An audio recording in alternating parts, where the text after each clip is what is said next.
waiting. What's up, Elf? Good morning, everybody. Happy Friday. You all made it. Congratulations.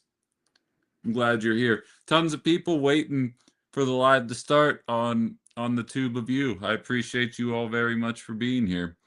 Um, and hello, everybody on TikTok. As I'm being informed, people are funneling in over here as well. What's up, Ferrix? What's up, Jarmani? What's up, Phil? Um, What's up, Elf? What's up? Trees are cool, which they are cool. I agree with your consent with your attitude there. Carla in the chat, Nataki in the chat, everybody popping in. CKK, my fellow Americans, good morning. Good morning, good morning all. Um Hope you're having a great start to the day.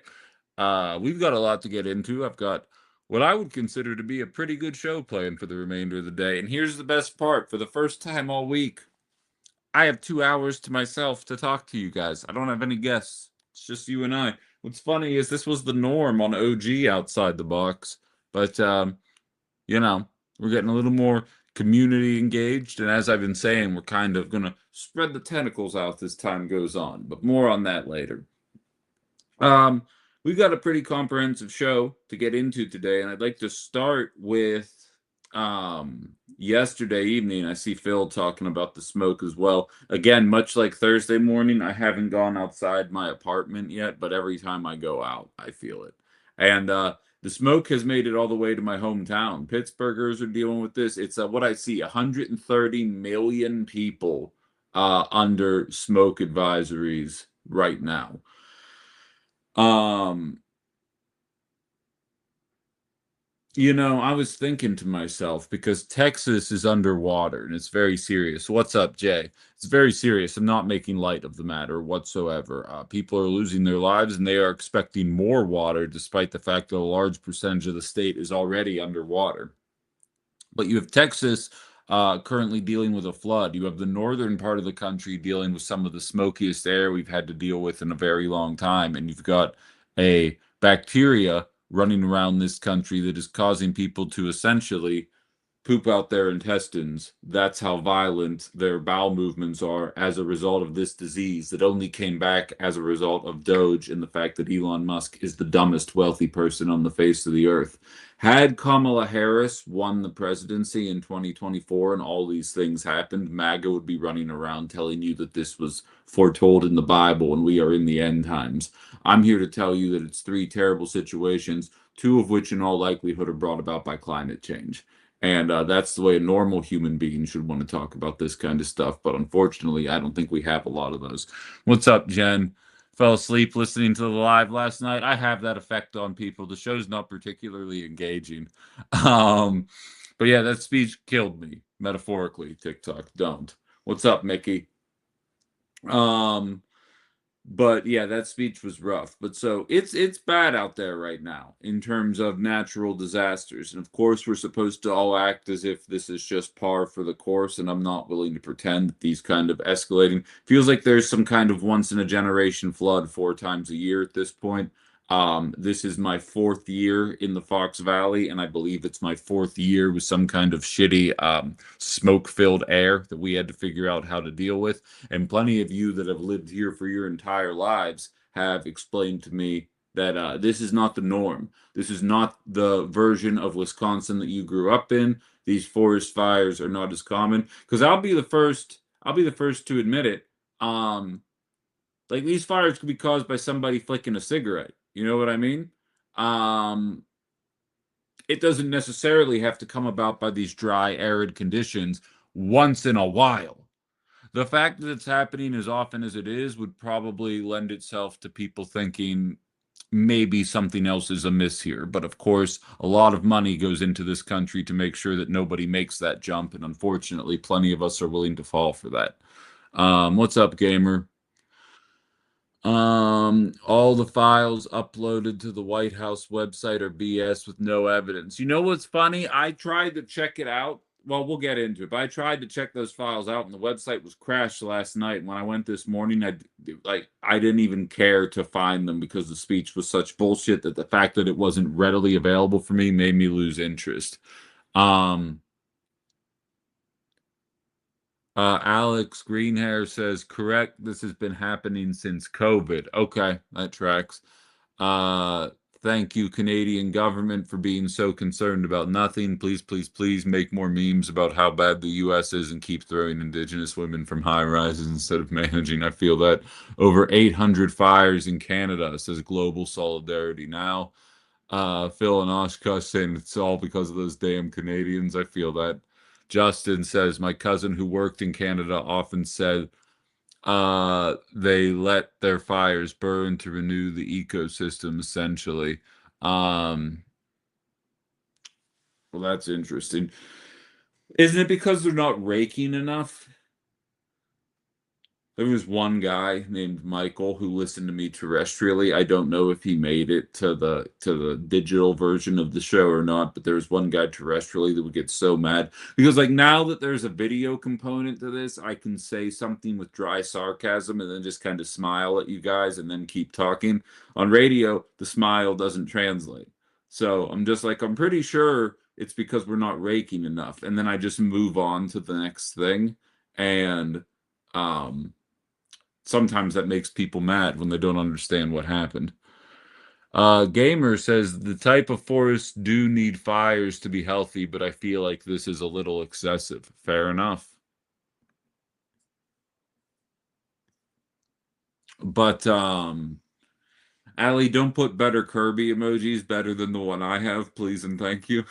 Um, but so yeah, another shitty morning here in the Fox Valley in terms of air quality, but take solace in the fact that we're not alone. Um, it feels like we're always inching closer and closer to that scene in Mad Max Fury Road when Immortal Joe is up above everyone and he turns the water faucets on. Morning, Mikey. And everybody runs up with their bowls, and after like 30 seconds, he turns it off and says, don't get addicted to water. You'll grow to resent its absence. And like, similar to the joke I just made, everybody in society in that movie was also in the same boat. But I gotta say, I'd rather we just reverse course and make sure the water's still drinkable. Maybe like don't ruin it through mining operations, through data centers and things of that nature. But something tells me that I'm just going to be called tree hugger for that, and we're going to continue doing those things in the name of the almighty dollar. Um, I was speaking with somebody about those mining operations, and I don't know a lot about fish. I met a couple of pretty cool dudes at the ALPR meeting on Wednesday, and they were talking to me about how I believe it was either trout or salmon. And if they catch this and they realize that neither of those are right, or that I forgot which breed of fish, I do apologize for that. But they can only handle a few degrees difference in the change of the water temperature that they're dealing with in the mining operations that are getting approved in the northern part of the state and all over this country are absolutely going to increase the heat of the water, which is going to have an adverse effect on the species that live in there. What's up, Keto? What's up, Larry? What's up, Susan? Um, it's salmon. Okay, perfect. Thank you, Elf.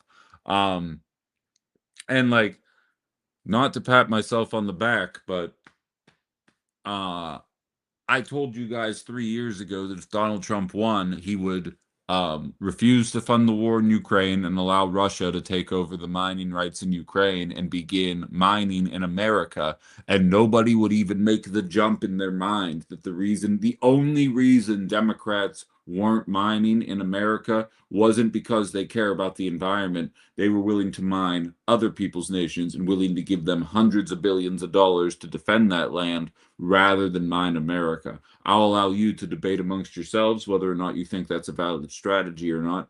But I've said when Trump leaves or when Trump becomes president, he's going to allow Russia to mine Ukraine. He's going to open up mining operations in America. And the argument in America would be environmental worth versus economic. And nobody would put two and two together that the reason all these operations are popping up now is because we're essentially giving up on the Donbass region in Ukraine. And you're watching that play out right in front of your face. And if you're newer to the show, you never heard me say that. But if you're an OG listener, You know that I've been saying that for years, and you're watching that come out to fruition in front of our faces, and nobody is having the debate about why we weren't mining 3 years ago. And I'm telling you right now, it's not because liberals are tree huggers. Not a lot of smoke in Buffalo, Robin says. Good, good. I mean, some people got to be able to deal with it. Biernowitz, think I was on last time. Don't worry if you're not open panel today. Oh no, don't worry about it. If you want to say something, here, hold on. I'm not sure who I don't remember you being on, but please do anybody's allowed to chime in with thoughts on the matter. It's always welcome. All I ask is that you keep your comments, within range, within reasonable range. Don't talk for 15 minutes or whatever, but anybody's willing to punch that stream in and hop on. Yeah, okay, there they are. Let's see who we're dealing with here and what they'd like to say. Hey, hello. Hey, you're on Outside the Box. What's going on? Oh, nice to see you again, Ben. I can't remember the last time I was on. I think it was a while ago. But we were like talking similar about this. By the way, is my audio, is it okay? There's You're no great. issues, You're no great. Yeah, feedback. you're fantastic. Okay. Any issues? Just let me know. Right on. We, Oh, we lost you. That no, no, wasn't no. even me. I thought you said something, so I stopped. Oh, no, carry on. Go ahead. No, yeah, because I remember last time we were talking about this, and like as I said, I don't come on here to debate or be like, "Oh, you're wrong, I'm right. Let me tell you why." I just like to get Absolutely. other Go people's for it. perspectives and hear their side, because you can't you can't like flood yourself with what you believe is right. You have to hear from the other side. You have to speak to other people. You know what I mean? And 1,000%. So what's yeah, on your mind? well, you were speaking about Trump and that. About Ukraine, and then before that, with it's all about the dollar amount. I do agree with you.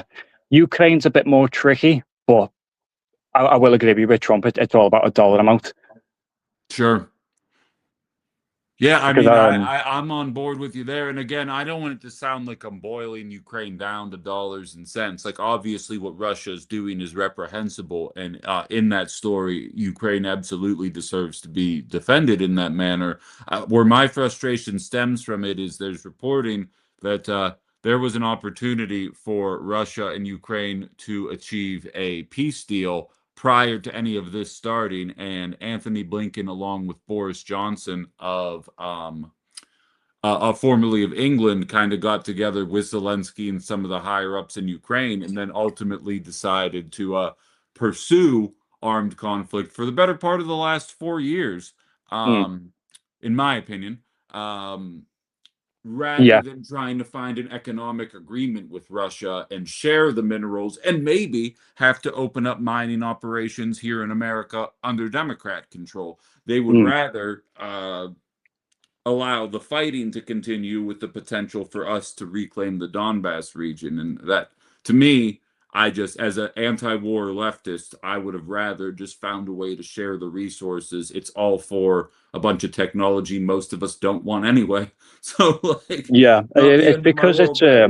yeah. I But don't get me wrong. I'm anti-war myself. I don't want to see like, even though I wasn't around for it, reading about like the conflicts where America's got involved in the Gulf and the Middle East, and it's overcomplicated, but at the end of the day, it's still troops who are being deployed and coming home injured or dead, and I don't want that. With Ukraine, yeah, we could potentially reach a settlement. I know there's always been a big fear of the reason why Russia wants the Donbass region is because it's access to the Black Sea, and I can sure. understand why it might be fearsome for some people to have a fleet dock right on the doorstep of Europe, but we still should strive towards, let's see if we can get the two sides together, because I'm pretty sure at this point now, after all the fighting, Russia will reach a breaking point and go, we don't want to fight anymore.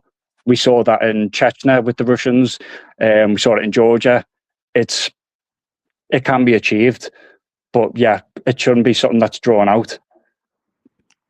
I couldn't agree with you more. I like your attitude on the matter, and I think you have great perspective. I appreciate you chiming in on the show today. I hope you'll do it more often. Thank you. Yeah, you take it easy. Yeah. I like that guy. I should have asked him how he found the show. Type in the comments how you found the show. Um, but I appreciate that. I know nothing about. I can't catch up on that right now. But so in any event, that's my thoughts on mining. And I see Larry saying they've had mining in the UP in Wisconsin forever. I'm right there with you. I'm not acting like this is some kind of new phenomenon. I am saying that there is a search that is much more aggressive. What's up, Charles or Chuck? Sorry, your name. I just read what I see. Um, I think there is an uptick in this because so many of these materials are necessary for semiconductor chips. The reason why semiconductor chips are popular right now is because that's a technology that goes in your smartphones and in a lot of new cars that are created and are absolutely necessary for AI to run. You may remember there was a big story that broke in 2025 that China, despite having semiconductor chips that are generations behind where America is, or maybe are able to come across with more robust versions of AI, showing that maybe we should have been doing a little more DEI. But in any event, those semiconductor chips are necessary for AI, a tech that a lot of us are kind of iffy on and don't even know if we want. So as a result, wars and environmental destruction are coming as a result of that. And I mean, people will focus on the Trump boys, Trump men, not boys, they're in their fucking 40s, the Trump men, investing in these mining companies and then essentially getting all the government deals. And that is a very obvious version of corruption. And we'll be getting into Trump based corruption throughout the show today. But chips, get out of here, Alec. But that is cause for concern, but that's not the main focus point from my perspective. I don't care who's monetizing it. The fact that it's being monetized, and I don't think we're asking the right questions, is probably the bigger issue in regards to that. But so I wasn't even intending to talk about Ukraine and mining and all that today, but just to go off on the side tangent. And Ali says they aren't semiconductor chips, Ben. They're chips that use semiconductors. Ali, I'm from Pittsburgh. We say things the way we say them. I also call them pistachio nuts. Turns out pistachio is a type of nut, and calling it a pistachio nut is redundant. I'm not changing, and I'm not going to stop calling it a semiconductor chip either.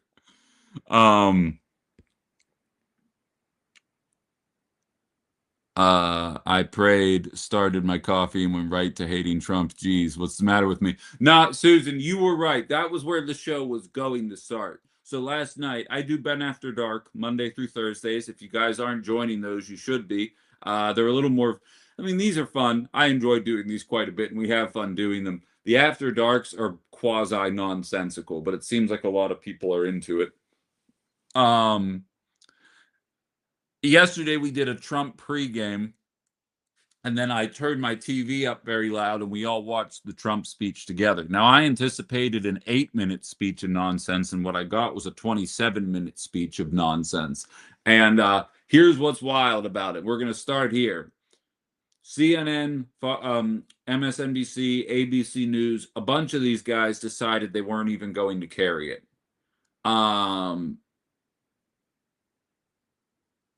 Department of Redundancy Department. Yeah, there you go. All these companies decided they weren't going to carry it. And in the pregame, because I started Ben After Dark at 7 p.m. Central Time, so we had an hour to just kind of talk, and I was kind of floating it out there. I'm like, is it right for these media companies to not carry a president's speech because they believe it's going to be misinformation without actually knowing what's going to be said? Even though we all kind of knew, but we didn't know, but we all knew. And I kind of, went back and forth with that with myself. Everybody was throwing comments out there, blah, blah, blah, blah, blah. And then we got to the speech. And it actually pissed me off, the speech did, because it was just so flagrant. It was designed to stoke fear. It was essentially a president getting down on his knees for 26 minutes and begging America to pass the SAVE Act, despite the fact that we all see through the bullshit, or the Save America Act, despite the fact that we all see through the bullshit there. And he brought up a bunch of misinformation. I went to go check out whitehouse.gov live on my streams when he said, go to whitehouse.gov and check this out. So I went and it said, sorry, whitehouse.gov is down right now. Too many people are requesting to access the site. So I did go this morning and nothing really caught my eye, and it was just a more nonsense surrounding election rigging. What's funny is that there's actually examples in what's posted of Donald Trump essentially confirming that Russia, I'm not implying collusion, but that Russia attempted to sway the 2020 election in favor of Donald Trump. That's in the reporting that he put on whitehouse.gov. It's not even up for debate what he was looking at. So that's what he throws up on the website, and I get out of it at this point, and I will admit I had developed a casual buzz. I see Alex Greenhair saying that that should be a regular segment. Maybe we'll do that once or twice a week. We'll see. But I had developed a casual buzz while I was watching it to mellow myself before I went into the speech. And I still came out of the speech super angry because I knew the exact type of person that he was speaking to, and I knew that they were going to fall for it.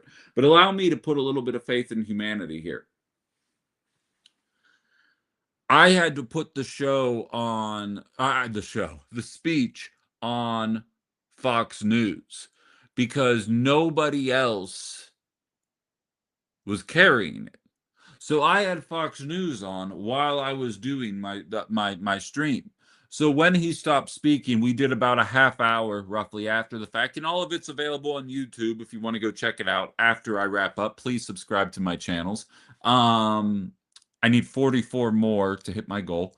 And we were breaking it down, and I kept Fox News on, but it was like kind of like it's muted. And to be full disclosure, I have Fox News on right now to prove a point.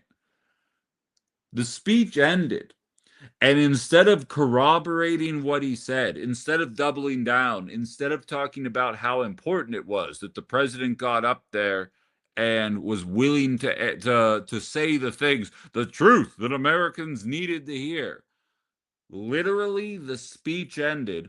Sean Hannity was on, and it immediately went to talking about the war in Iran. There were bombing strikes last night during the speech, focusing on bridges surrounding certain critical infrastructure in Iran. This morning, every liberal network started their A block with how stupid that speech was. And Fox News, I have been watching it all morning in preparation for this show, not with the sound on because I value my brain cells, but just to see how they handled it. They have not brought up the speech once since it happened. And I think that sums up everything right there. And you guys know me, I'm big on deductive reasoning. I don't have inside sources here, but here's what happened. This was an entire speech looking backwards about one man baby upset with losing an election 6 years ago, at a time when housing, healthcare, childcare, elder care, and the basic necessities are absolutely debilitating for the average American right now. The idea that they are still looking backwards like that, and don't get me wrong, I do believe this is in the name of planting seeds to cause a ruckus in November. I think a lot of you think that it's in the name of canceling the election. I do not believe that. I believe it is in the name of sowing enough doubt that it will gum up the works of politics for the next 4 to 6 years, as all of the diehards will be screaming about election frogs. And for those of you that are new here, I can't say the word because I'll get muted on TikTok. Election frogs. They want the narrative now, so they're planting the seeds. But I think this president is uniquely unpopular. I think despite the fact that the Democratic Party is a trash-ass party, the Republican Party is less popular and is set for an absolutely debilitating loss in November. I think the internal polling is in, and these guys have no game plan to actually address the cost of living or do anything about the shortcomings of our economy and of this presidency. And so this is the strategy. This is the caravan, the immigrant caravan of 2018. The game plan is election frogs, election frogs, election frogs, and hopefully we can rally enough of our people to show up and vote for a presidency that is not addressing their material needs in any kind of perceivable way. That speech last night was infuriating. I can understand why it might instill fear, and even though I'm not a fearmonger, I will be installing fear in you later today. I have a guest response. Stand by. We'll get you on here in 1 second.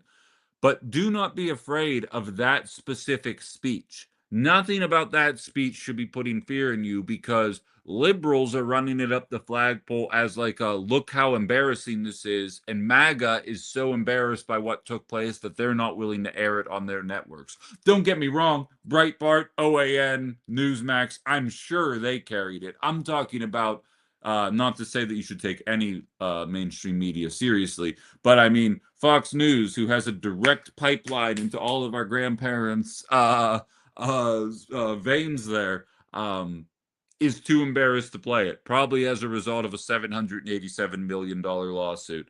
I apologize, Double Junior. What's on your mind, man? Oh, hold on, wait, let me turn you up here. We don't have any volume. What's on your mind? Oh, you leave as soon as you're teacupping now? All right, well, we'll wait, see if he wants to say something there. Brian says, Ben, humor me. A president who is prone to sue for libel. I feel like, oh. So wait, what are you saying? You think he's going to sue for people that say it wasn't rigged? I mean, it's not out of the realm of possibility. Can we file a suit for libel? Oh, I doubt it. I mean, honest to God, the guy is untouchable. All right, I'm going to disconnect from you, Double Junior. If you want to come back, feel free. I hear what you're saying. We sue. I don't know. I don't know if that's possible. John saying, Ben, he's making us like all the countries he rips. Agree on the Democrats' response. I'm now more convinced to vote DSA. We need systemic change. I'm actually going to a DSA thing tomorrow. It's like a northeastern part of the state type of thing, just to check it out. I was invited, and I figured, what the hell? What the hell else do I have to do? So I'm going to go see what they're all about there. Brambo says we need to amplify and message that the party in control says our elections are frogs. Um, they should be out there, out on their asses for being illegitimate. I agree. Kevin says I couldn't listen to the whole thing. I did it for the people. I wasn't happy about it either.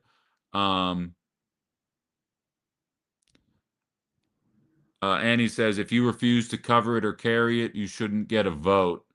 And I mean get a vote on how horrible it was. Yeah, I agree with that sentiment. I feel like you have to put it on. I feel like you have to put it on. And then you just fact check it. You rip it to shreds. I don't like this idea. There are networks out there that are like, we're doing our best. We understand Trump's voice is triggering, so we're going to do our best so that you don't have to hear his voice. Okay, grow the fuck up. Like, we're all adults here. If you're 15 and you struggle with it, cool. Work on processing your emotions later. If you're 25 and you can't handle it, grow up.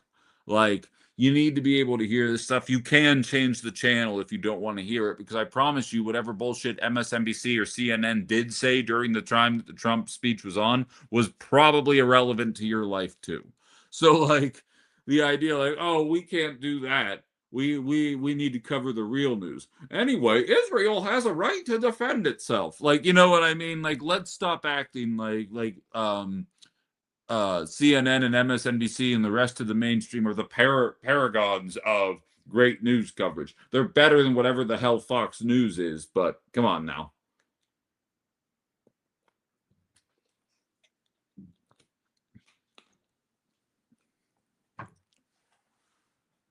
Herb says I wasn't much into politics until finding Ben's show. I grew up in an extremely rural red area, went to Grothman's town hall to stir the pot because he fails to respond to my emails. Those are my favorite kind of messages, Herb. Actually, if you don't mind, okay. I'm going to screenshot that on my iPad and insert all my TikTok people mocking me for having an iPad, despite the fact that they have one. But I love that kind of stuff, and I'll be honest, I'll block your name out, but I use that to market myself to sponsors. So I appreciate any compliments you guys give me there. There we go. Um, yeah, everybody's saying it. Great, get out of here. But so in any event, I appreciate that. Tom says I feel like we need to tackle this: how people explain to people the Earth is not flat. Show people the process. Show them how counts are validated and put concrete evidence into the airwaves. Who let another round earther into my chat? Thank you, Heels. Major boomer energy. Yeah, get out of here, Stevie.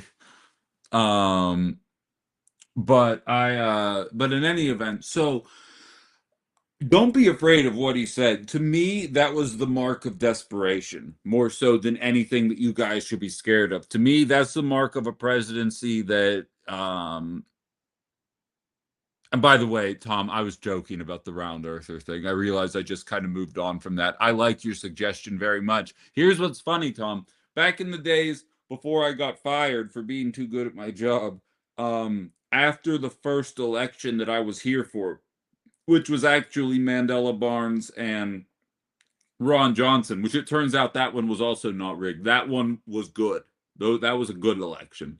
Tammy Baldwin winning, I have a couple of questions about. Ron Johnson winning, Trump winning, those were good. But when Biden won and when Tammy Baldwin won, I feel like there might have been some impropriety there.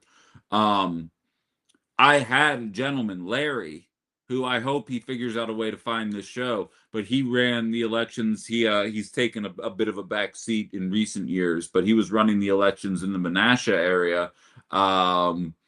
And he came on my show. He came up, he was a fan of the show from day one. And so when I walked in, he heard my name, he introduced himself, and I said, "Why don't you come on the show tomorrow and why don't we talk about the system of checks and balances that we have here in Menasha to ensure that the vote is counted the right way?" And he said, "I love that idea." He comes on the program, we do like a 20-minute conversation about how you get a number, and that number is cross-referenced with the number when you feed the ballot into the machine, and here's all the measures in which it makes sure that in case you get the wrong number, that it's able to fact check itself and make sure that your vote is still counted, and here's the layers in which blah blah blah blah blah. I don't think it's changed a single mind, because um when it comes down to brass tacks, there are people that refuse to accept that this guy that clearly has no ideas other than how to enrich himself could lose an election.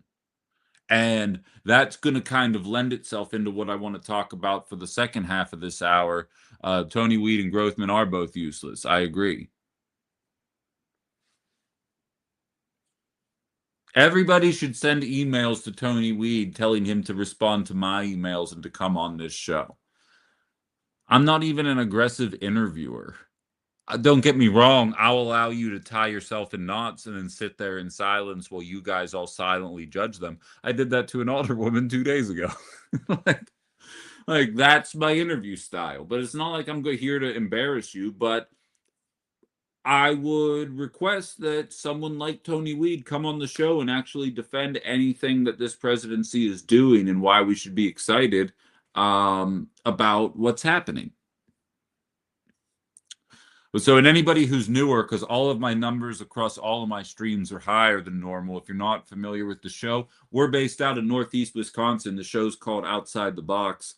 Um, and we discuss politics nationwide, obviously with a focus on Northeast Wisconsin. Tony Weed is a House of Representatives member, as is Glenn Grothman, that both represent the area, in my opinion, not in a particularly effective manner. And I think most people struggling with the cost of living here would probably agree with that sentiment. But Republicans seem a little iffy on coming on this show, and I'm willing to give anybody the benefit of the doubt, but there's quite a bit of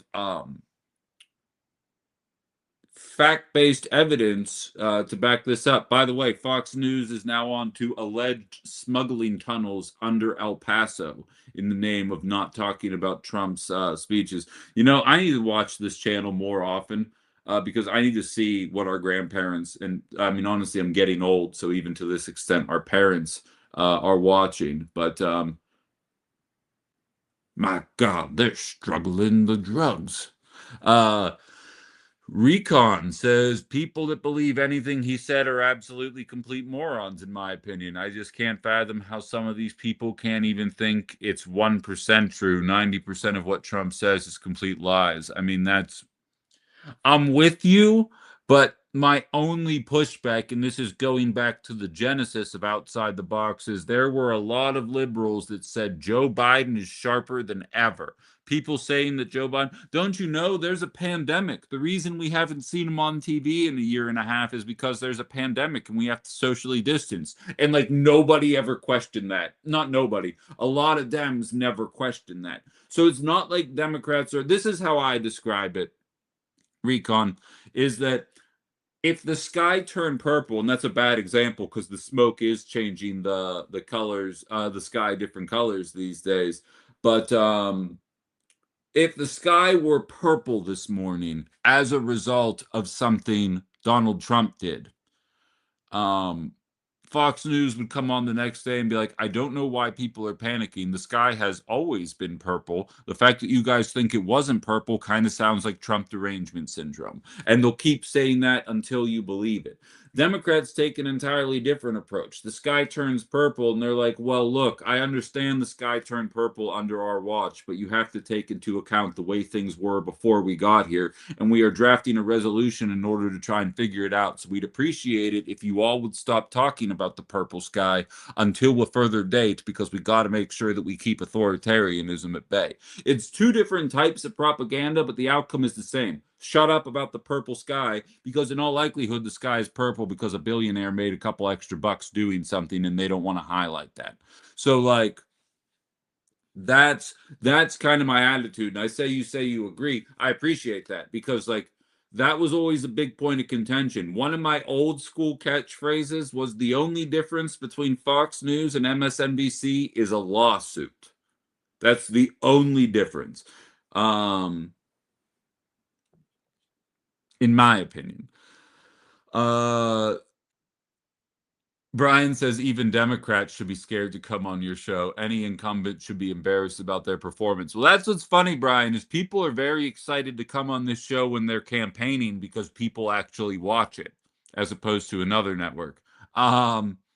Once they're in, they really don't like to defend their inadequacies, which is frustrating. Rick on TikTok says Republicans are the Globetrotters and Democrats are the Washington Generals. I love that. That's better than my analogy. Did you think of that? Is that yours, or did you see that somewhere? I'm stealing it. Either way, I'm stealing it. Thank you, Rick. So everyone watching live today knows that I stole that, but as my audience grows, they're going to think I thought of it. And I apologize for that, but that's just the nature of media. But that's a fantastic example. But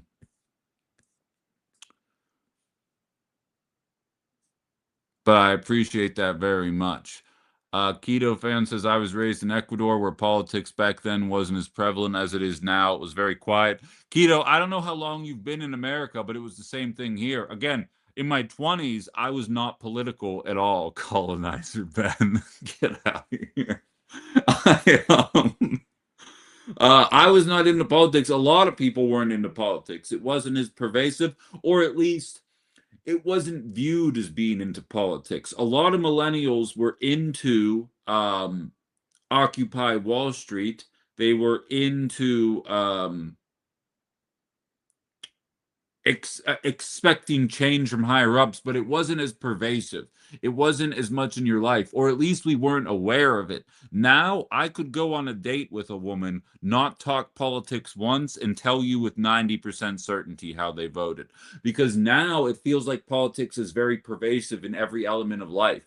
If you think that the new Christopher Nolan Odyssey movie is going to suck, I can tell that you're a Republican, because nobody in their right mind thinks that movie is going to suck other than the people that are mad that Helen of Troy was cast as a black woman. And if you're mad about Helen of Troy being cast as a black woman, I can tell you with 100% certainty who you voted for. So, like, it's a new attitude with politics now that is pervasive, that, like, people obviously crapped on movies um, before Trump was president, and it never crossed my mind that it was as a result of political reasons. In 2026, if a movie's not out yet and people are preemptively hating on it, it stands to reason there's probably a trans person in that movie. Ben, have you seen the new shame from the left? Apparently, you can't use the word establishment. No, I haven't, and I'm ignoring it. I'm not even playing that game. I'm not like, that's the kind of stuff that the left or liberals, I don't know if you mean the colloquial left or the actual left, but that's the kind of stuff that oftentimes paints us into a corner. I'm going to continue using establishment. Up to 100 viewers on YouTube. I appreciate that, guys. Please consider subscribing to this channel. We go live 9 to 11 talking politics Central Time, Monday through Friday. If you like what you're hearing, subscribe and keep that rolling. But so all in all, this speech, waste of time, obvious lies, not breaking any news to most of you guys listening, and it was so bad that right-wing media is embarrassed to cover it. They are covering the rise in left-wing extremism that we're going to talk about in the 10 o'clock hour. But before we get there, I would like to stay focused on the Trump conversation here, because if you haven't seen the videos that I was posting to my socials and my YouTube channel this morning, we have seen a year's worth of corruption in the last 24 hours. And it's extra frustrating to me. And I almost wanted to call this episode of the show, What About Her Emails? Because there really is a knack. I would go crazy. I physically would not be able to do this job if I had to talk about the same scandals over and over again on this show. If I had to cling, and I'll bring you up in a second here. Well, actually, before I get rolling here, because I'm about to start a new topic. So if you want to say something different than what I'm about to get into, let's do that first. We've got somebody on TikTok. What's on your mind? Nope. All right, good talk. In any event, so I feel like if this were like a blue MAGA show, it would be my job to take this story about Trump selling access to his Truth Social posts and make that part of my show every day for the next 2 years until the next presidential election, so that everybody associates Donald Trump and the Trump crime family with corruption. Now, don't get me wrong. I am not here to convince you that that is above board. Although I will say, when you see people talking about that, every social media app has that ability to sell quicker access to your tweets. I would argue it's not an apples to apples comparison when it is the sitting president of the United States sitting on a ton of insider information with interest in trying to profit off of the information that he has. Every time they announce a peace deal with Iran and then engage in a bombing enterprise, typically you can see people either shorting oil prices or investing in some kind, just investing in the stock market in general when they're expecting a massive uptick. Every time one of those announcements happen, it is oftentimes coupled with a story about somebody who had access to that information and utilizing it. I am not saying that we should be ignoring it. I am not saying that it is not flagrantly corrupt what is happening. But what I am saying is that the left and liberals, and I'm not saying this is an insult, do not have the message discipline of right-wing media. Benghazi was a story for 2.5 years. Her emails were a story for 2.5 years. Hunter Biden was a story for 4 years. And they just keep hitting it over and over and over again. And I don't understand why their supporters are willing to accept that as news information. In the last 24 hours, how do you know I like Marvel? Bully the anti-B Hilly? um, well, what gives you that indication? Um, but over the course of the last 24 hours, we have learned that Trump is selling early access to his Truth Social posts. We have learned that um,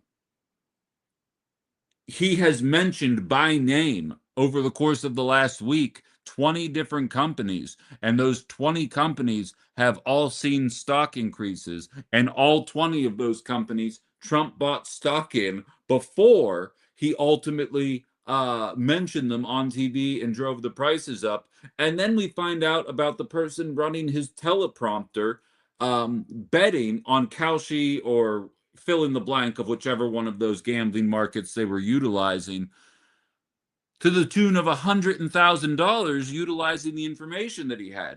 And the craziest part is that last one isn't even illegal because there are no laws regulating those gambling markets at this point, and there's no rules about using insider information to place bets on them. They are completely unregulated.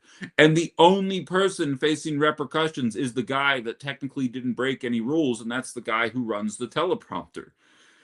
In 24 hours, we have learned about enough corruption that would last a MAGA news cycle 30 years. This would be 30 years of coverage. You want to know what Fox News is talking about right now? Maine Democratic Senate candidates court Plattner supporters.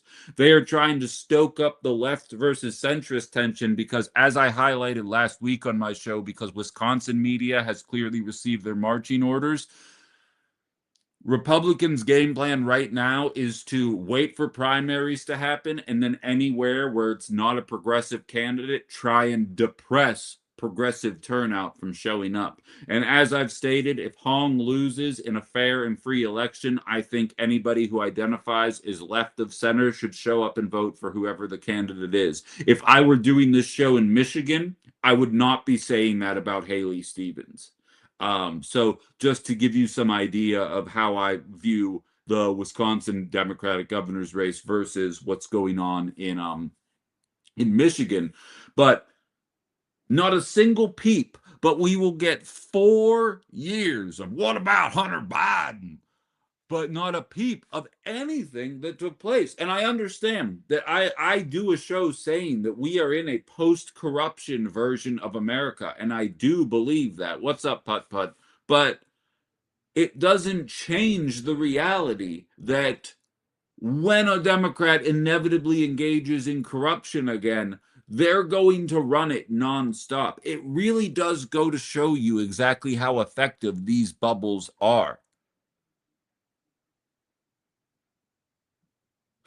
Clean and Sober Nation, aka Susan, says I'm 7 years alcohol free. When Trump leaves office, I'm breaking out the O'Douls. I value that. But it's extra frustrating.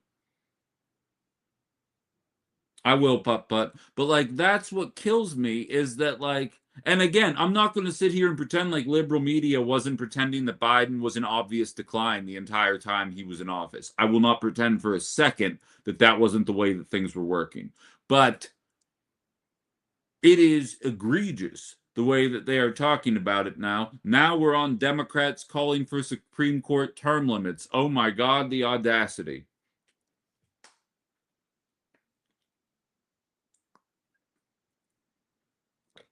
TJ's asking if I can say more about what's going on in Michigan. Haley Stevens is the epitome of Chuck Schumer backed, APEC funded, centrist liberalism cosplaying um, as a progressive, as somebody who's going to fight for the working class. And then Abdul El Sayed is a doctor. He's a wealthy man, which people always try to throw in progressives' face because when we say tax the rich, people assume we mean people making $400,000 a year and not people making $400 million a year. And I think Democrats intentionally conflate that message or do raise taxes on people making six figures to make it seem like leftists or some kind of radicals. But Haley Stevens is the epitome of status quo centrism. She has received over $7 million.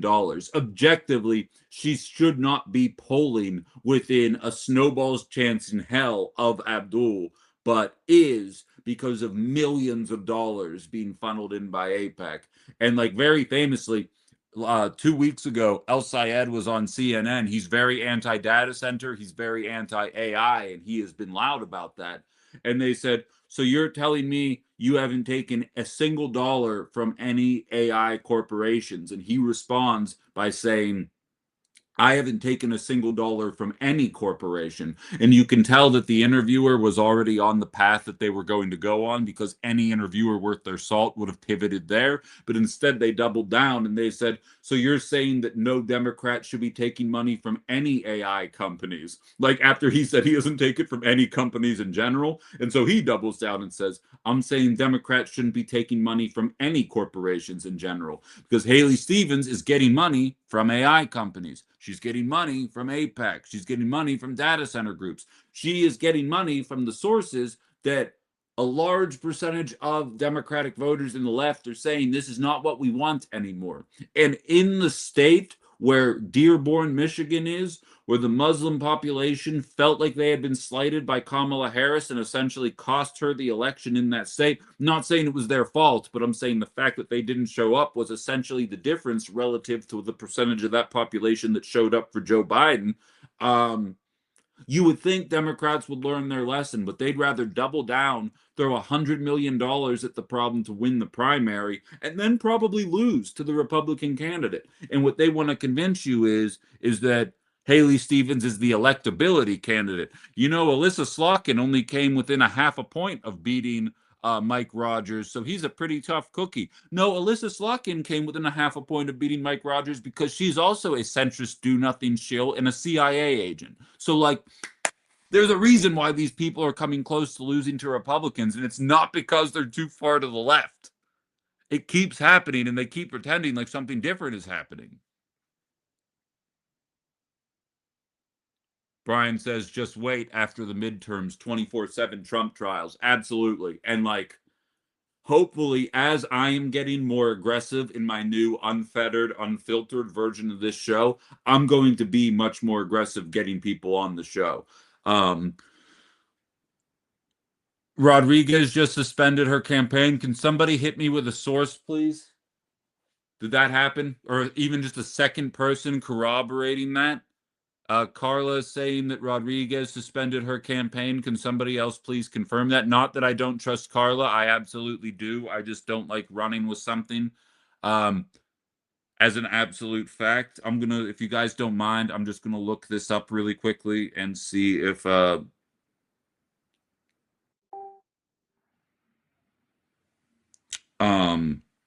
today I'm suspending my campaign. Thank you to everyone who believed and showed up for this campaign. Let's keep fighting together. It's wild. Here's the deal. I ran through, we're pivoting off of the corruption. Live change, beauty of live radio. We talked about the numbers yesterday. Actually, while I'm talking, I'm going to see if I can find the numbers just for specifics. Everybody was in the hundreds of thousands. I believe, if I'm remembering correctly, Kelda Royce was right around 200,000 cash on hand. Everybody else was between 350 and 400, or 350 and 400,000 cash on hand, and Sarah Rodriguez's campaign was at 34,000.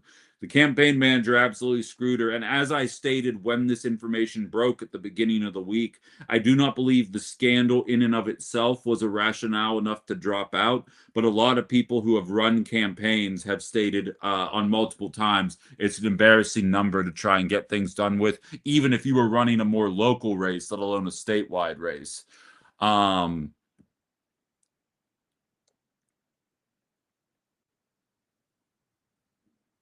Yeah, so yeah, cash on hand 34,990 compared to Barnes, Hong, Brennan, and Royce in that order. And I was wrong. It was Barnes at 200,000, not Royce. Barnes at 200,000, Hong at 410, Brennan at 359, Royce at 406. Sarah Rodriguez was at 34,990, so just under $35,000. not nearly enough money, and who in their right mind would be donating to that campaign going forward after they know how badly the finances were mismanaged? Cannot stress enough. I stated when it broke that she shouldn't drop out from the embarrassment. Obviously, the math not making sense is probably the main reason why. Um, and part of me wonders now about consolidating the Sarah Rodriguez vote behind a non Hong candidate, which will probably be a conversation on Monday because I'm going to need a little bit of time to assess the fallout from that. But just for some perspective, and for the record, this woman is a friend of mine. I'm not saying this in a derogatory fashion in any stretch of the imagination, so I don't want anyone to take it that way. But Kristen Dassler-Alfheim, state senator, has been on my show a handful of times before. Said, yes, 14 hours ago, what's the big deal in the Democratic primary, you ask? Tony Evers beat Trump enthusiast Tim Michels by only with only 51.2% of the votes in the last election. To clear that number, he needed Republicans to cross over and more than half of the independents. I responded to that on Facebook and said, independent does not imply moderate, though, which I think is what you're getting at here, and please correct me if I'm wrong. The only reason I'm a Dem and not an independent is in my home state, you can't vote in the primary if you're not affiliated with a party, and I promise I'm not a centrist. Bernie brought out independents more than Hillary did in Wisconsin. I believe the whole moderate approach is a red herring. To which she responded, I hear you, my friend. My fear is the short-sightedness of this election. We need to win and hold the majority through the 2030 census so the Republicans don't gerrymander us into irrelevancy for another decade. Decisions we make today will directly impact whether we control long term. What we are desperate for is action that helps people's pocketbooks. Wisconsin is in this mess not because of moderate establishment Democrats that have been in office and haven't reached far enough, but because they didn't have a single vote. The Senate Dems authored 446 pieces of legislation on affordability, gun safety, prison reform, equality, you name it. This session, exactly 0 of them were brought to the floor for a vote. That's the power of the majority. It has the power to make the other side irrelevant. I don't begrudge people for wanting a more aggressive path. They have a right to expect more. Understanding where power lies and ensure we take and hold the majority is more important than having an aggressive gubernatorial candidate, especially if they can't win a second term. Now, I disagree vociferously with Kristen's attitude on the nature, not in that that centrist Dems have been gerrymandered out of relevance. People that listened to me back when I was on the radio know that I have said the only reason Wisconsin Democrats have escaped my ire the entire time I've been out here is because they have quite literally been stopped from ever doing anything. Like the fact that they haven't been able to get positive legislation across has not been their fault. And I said, the second they have majorities and these things are not happening, I'm going to be having words with some people. But it kind of by and large is why I stopped bringing state reps on the show, because what were we expecting them to do with the way that things had been gerrymandered? But I would argue in 2026 and realistically for the last 10 years, the idea that centrism is the way forward, even in a purple state like Wisconsin, she's lived here longer than me. Far be it for the transplant to be the guy be like, I know better. But also, I know better. And I'm here to tell you right now, if you're under 40 years old, the idea that baby steps centrism in the status quo is going to be the way to pull us out of that is not going to be the way that people look at it. Not saying they wouldn't vote for a centrist, but I'm saying the idea that a leftist is somehow uniquely polarizing in 2026, I think that logic is dead in the water, personally. CKK says this sounds just like ChatGPT printout of Democratic Party line talking points.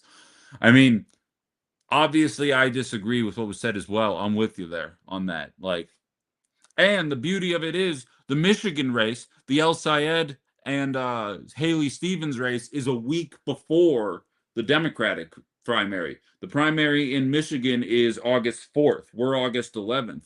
So we'll see it a week before. Michigan's electorate is also purple. Michigan's electorate is also Midwest, and Michigan's leftist candidate is a Muslim. We know Democrats hate electing them. We saw it in New York. So, so if El Sayed can come away against the AIPAC-funded Stevens, I have a feeling we're going to know what's going to happen here. And I believe, I can't prove this, and I'm going to do some sleuthing over the weekend. I believe there were centrist powers that be pushing Rodriguez out. And again, I'm not calling collusion here. I'm not calling for, I'm not saying that this is reminiscent of Biden 2020.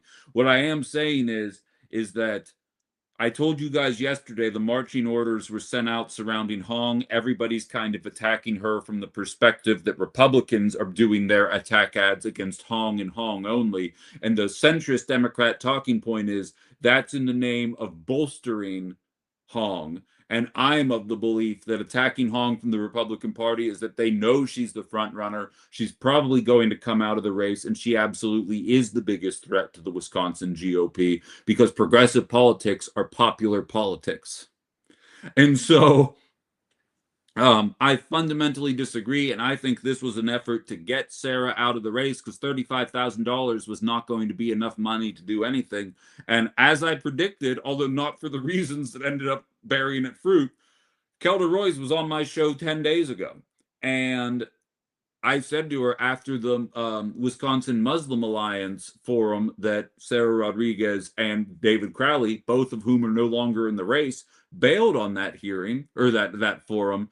I said to Kelda, I have a feeling that you might see a little bit of an uptick in your polling as a result of that because that matters to people. It matters to progressives, and young people are more engaged statistically than they've ever been in politics. So I'm not saying you have to pander or placate, but I'm saying showing up and being able to call wanton violence should be all right. Showing up with an actionable housing plan shouldn't be a huge ask. It should be the standard for entry in 2026.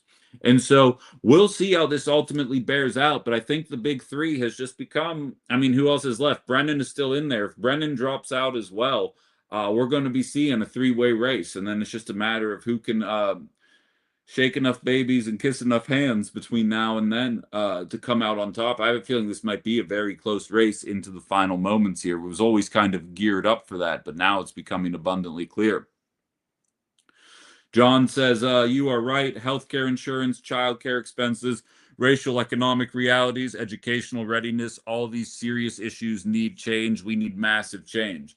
Exactly. And while Democratic inactivity in Wisconsin can be explained away with gerrymandering and the fact that Republicans had borderline supermajorities in the Assembly and Senate led to a stagnation that has resulted in declining outcomes and a lot of the things that John mentioned there.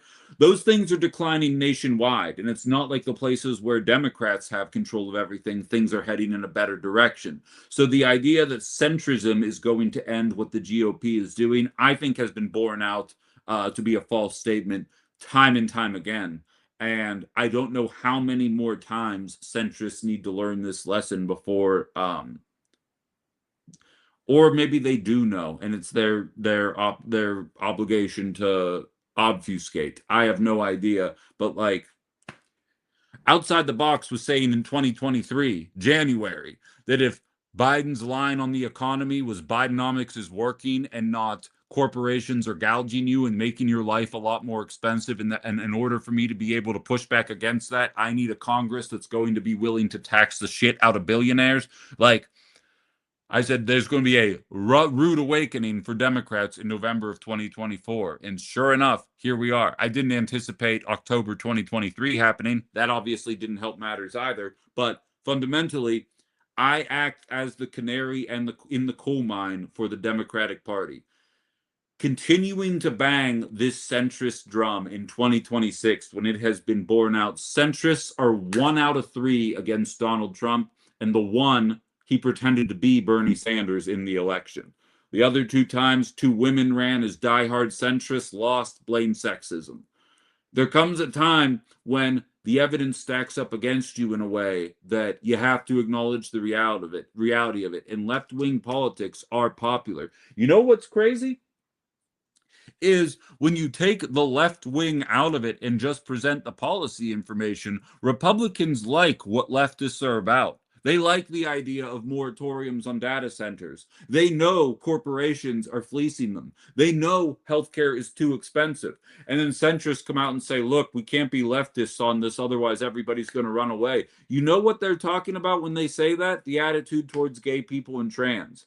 And as I often state, leftists value the LGBTQ community and all minority status people of color, fill in the blank here, just as much as a centrist. The difference between a centrist and a progressive is we do not make it the focal point of campaigning. We talk about the 99%, which encapsulates all of those people, whereas liberals would rather be like, look at this specific population of people and how they're struggling. What can we do to help them? Don't get me wrong. There are populations of people that need more assistance, that need more help due to systemic equality that's been allowed to persist for 400 years. I'm not a jackass, but it doesn't change the fact that the white guy born with the privilege that comes with being a white guy is not, statistically speaking, also probably struggling. And so when you show up breaking people down into identity groups all the time and not talking about fiscal change, do you know how often I hear Francesca Hong talk about being the first Korean potential governor in Wisconsin? I've heard her say it. It's not a lot. It's not like it's the focal point of the campaign. It's just like, oh, wouldn't it be nice to have the first Korean governor in Wisconsin history? Also, here's 13 ways in the process in which I would do so to make your life better and more affordable here in Wisconsin. And here's what I'm going to do to make you feel safe about ICE. And here's what I'm going to do about your housing programs. Have these ideas in place, and then may the best ideas win. I don't give a crap. But the idea that leftism is uniquely unpopular in Wisconsin. I've said this before on the digital show. Purple state does not mean you have to be a moderate to win. Again, I'm an independent. I'm not a moderate. The idea that you have to be a moderate to win a purple state, I think, is old school thinking that is not backed up in reality anymore. A purple state means you got a bunch of people that want to tax the shit out of the rich and a bunch of people that are super excited about a mass virgin army unaliving people in the streets. Ali says true equality is equality for everyone. Exactly. Exactly. My dad's 70 years old collecting Social Security and he's still working for a living to make sure that he can make ends meet. He's a white guy. Well, we're Greek, technically, not white, but I would argue in 2026, Greeks are white now. You're going to sit there and say, oh, that guy clearly doesn't need a leg up. Like, what are we talking about here? Like, we all have people in our lives that are living that way. It's not out of the realm of possibility for a candidate to show up and say, I hear that, and I hear that a black man that age has it even harder than Ben's dad does. And I hear that too. Tony says that on TikTok. Me too. I'm 68. Exactly. Exactly. I mean, hell, depending on where this career takes me, granted, this isn't real work. I'll do this till I die or can't talk anymore. But I think a lot of people, and people my age, view that as an inevitability, not a possibility. We view it as an inevitability. Equality doesn't exist, Fair Bearded says. Absolutely, it doesn't exist. But as a society, the gross inequality that exists is a choice. That's what I'm saying. Perfect equality is never going to be a thing. Again, I struggle with the idea of the transgender conversation in sports leagues. I'm not saying my mind is unchangeable. I'm saying I would need to see some pretty convincing data to have a real conversation about it. And I want trans people to feel as comfortable as possible in every element of their lives. And I recognize that it's not going to be perfect. Either we're going to include it, and there will be moments where I understand why cisgender athletes are frustrated by a situation, or we exclude, and then we have an exclusionary environment that I would prefer to avoid. Like, Neither one of those situations is perfect. There's a question about which one is more messy and which one is less messy. I am not sitting here saying everybody should be born with exactly fair balance. I would love to try and find a way to get that, but I am saying having record numbers of people in their 60s and 70s returning to work because the cost of living is going too high, having record numbers of people in their 20s and 30s still living at home because the cost of housing is too high, having record numbers of people going bankrupt because medical debt is too high, while every other industrialized nation has figured out how to avoid bankruptcies as a result of healthcare debt. All of these things happening in America are policy choices. And there are policy choices that are happening when Democrats are in control, and there are policy choices that are happening when Republicans are in control. And then when enough people stand up with one voice and say it's about goddamn time that we see a party show up and actually mean business to push back against the status quo, both parties coalesce and decide to target that person as the true threat to American democracy. Scandals notwithstanding, you watched that happen with Plattner. You watched it happen with Mamdani. You sure as shit watched it happen with Bernie 3 elections in a row. You're going to watch it happen with Hong. You're going to watch it happen with El Sayed. You're going to watch it happen with Kiros. You're going to watch it happen with What's-Her-Face in Seattle. You're going to watch it happen everywhere. I'm saying I don't think it's borne out in reality. And I think it's very easily disprovable based on the last 30 years of our lives.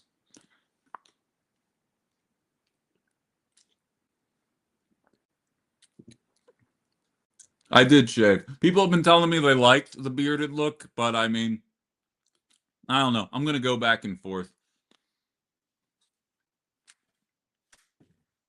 I'm sorry I didn't read a lot of your comments on any of these things. I wasn't ignoring you guys, but I was getting on a roll there.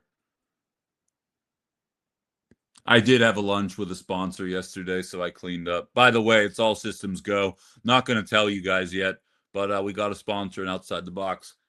Boom! 1 down, 7 to go. Anybody who knows a company looking for advertising, let me know. Hal says, I don't know. He was taken down yesterday for a while. Maybe it's his clone. Oh, you're talking about me? Yeah, right.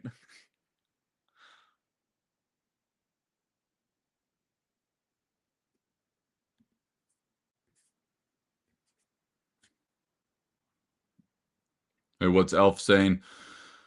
14% of all graduates spend at least 1 year homeless in 4 years. 14% of all graduates. Wow. I'm saying these are all policy choices. And that's in California. That's where Elf's listening to us. California is a centrist liberal bastion. Why aren't things a utopia in California then, if that's the case? Why don't they have Medicare for all yet? Why is the homeless problem never seemed to get addressed in a meaningful way? It's because MAGA and Blue MAGA aren't too far off. That's all I'm saying. Justin says, I always imagine we get a candidate who toes the line and gets elected, but once they're in, they go full figurative Rambo and gets shit done. Like, that is, I have said this for a while now. Project 2025 was common knowledge, and up until Trump won, they all acted like, I don't know why you guys are saying Project 2025 is a game plan.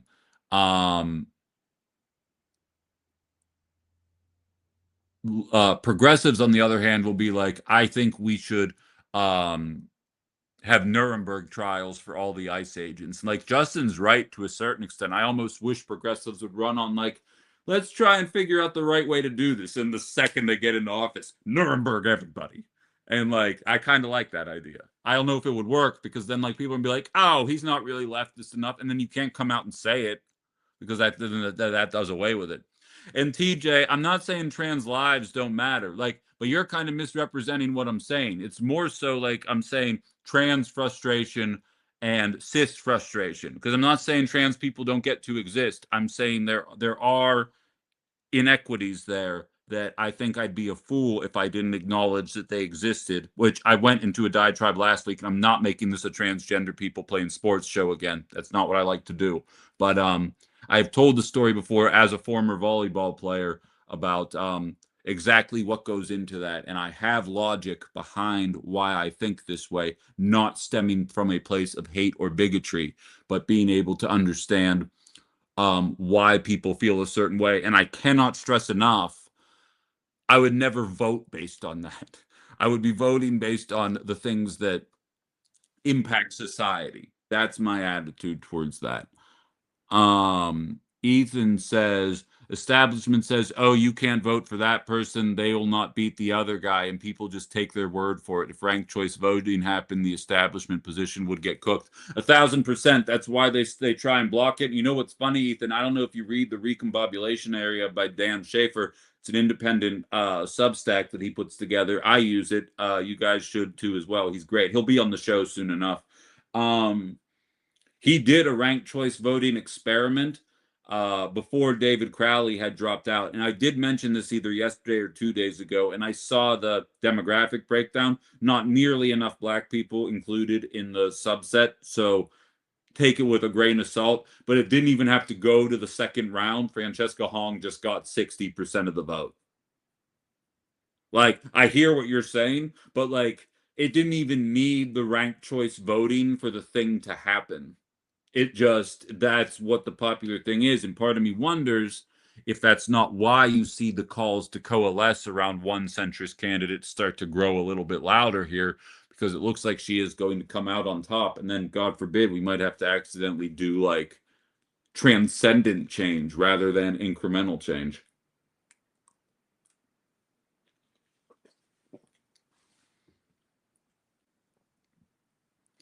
Mickey says, I'm currently watching an elderly man dig through gas station garbage cans looking for aluminum cans in Wausau. Word on Twitter, Kristen says, is that Dems are pushing Crowley to get back in the race.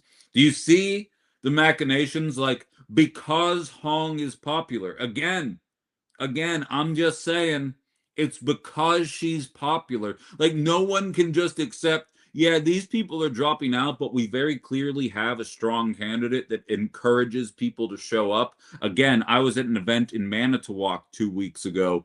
There were over 70, 80 people there. And it was just a small little bar in Manitowoc, a giant Red Sea, and dozens of people showed up for a Hong event in Manitowoc. Like, it should stand out to people that there is such a concerted effort to not have to vote for her. Like, that should be a thing that people notice and be like, why don't you want this person that much? Like, I can't stress enough, I am not a defund the police leftist. And yet, the only time Democrats beat Trump is when defund the police was at its loudest. Waka waka. Not my opinion, it's what happened. I'm not saying that's a viable strategy to run on. I'm saying the idea that she said 6 years ago to defund the police, that was popular policy that was winning elections. And not just at the top of the ticket, all over the ticket. So someone's going to need to explain to me why we're ushering people like, and not to be a dick, I've never met, well, I have met David Crowley in passing. We do not, if he met me again, he wouldn't remember the last time we talked, right? It's one of those kind of conversations. They meet hundreds, if not thousands of people. I wouldn't take it personally. Was he ever polling at more than 4%? Why not just let the popular person win?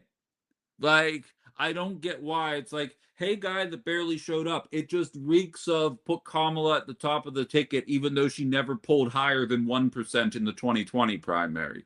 Like, why? What about this candidate is just so atrocious that even though it's the only thing ginning up real excitement around the state, we got to find a way to circumvent this? It's mind blowing to me.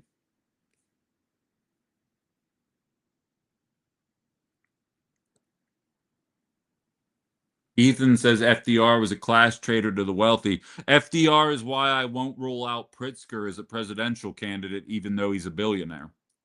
for the same reason. I don't trust him still, but I also know that FDR was that, so I feel that. Um,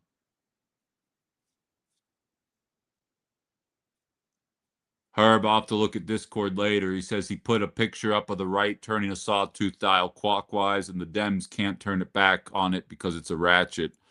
Old Lib says, Ethan, I've been skeptical about ranked choice voting. This boomer is coming around. Ethan says, exactly. People feel afraid to vote for what they want because they are just voting to block the guy they don't want. Um,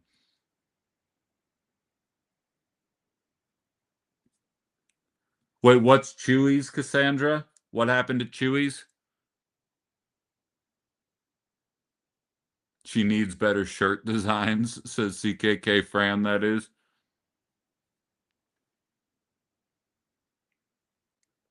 CKK says Fran's merch manufacturer is a union print shop. Vote union, vote for Fran. I have to believe every Democrat in Wisconsin is a union vote. I will say that. El Sayed hits Stevens for her pro-Israel aid vote because the only demographic that's still pro our allies in the Middle East is 60-year-olds and over that watch Fox News. So apparently that's a negative. And he's Muslim. But yeah, so I'll be real. The last 45 minutes have been entirely off the cuff. I didn't anticipate this. I didn't plan this to be the conversation. We're going to have to see where it goes from there. I feel a couple of people sending me private messages through. Okay, we're all good there, I think. What's Jamie saying here? Okay, she just sent me a source on that. And I apologize, Facebook people. I've been exceptionally bad at being on the live today. Justin, by the way, is coming over on Monday to help me with technology. So hopefully we'll have all you guys together starting Tuesday morning. Let me just see a couple of the comments here. I'm sure they're old as shit at this point and probably have nothing to do with what I was saying at this point. Allison asking if I was impressed with Trump's speech. I hope that's a joke 'cause I'm going to laugh at it. Jamie messaging about her ending her campaign. How soon before we learn about all the great things in store for you and your viewers? Soon enough. September 1 is when the new outside the box look is going to be official. I can probably announce some things before then, but just for reasons that if you really think about it between the lines, I can't bring up exactly what's changing right now because there are other business entities that I can't risk hearing what I'm saying right now. Brian says, even if Hong wins, what the hell can she get done if both parties hate her positions and policies? What it does, Brian, is open people's eyes to the rigging of the game. What Hong's win in Wisconsin does is that puts to bed the conversation that Mamdani can only win in deep blue places, and that progressive politics are not politics are not popular in the Midwest or nationwide. And anybody who works to prevent those kind of politics going forward will be perceived as against the working class. You know what my perfect political spectrum is that the Democratic Party still exists, but they represent the right.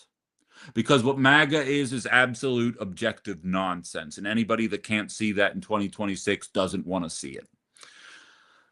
The Democrats represent Reagan era politics, and there is no left wing of the party. I believe that the DSA will become stronger over the course of the next decade and will represent an actual left. And if you are in favor of Reagan era politics where people are nice to minorities, you'll vote Democrat.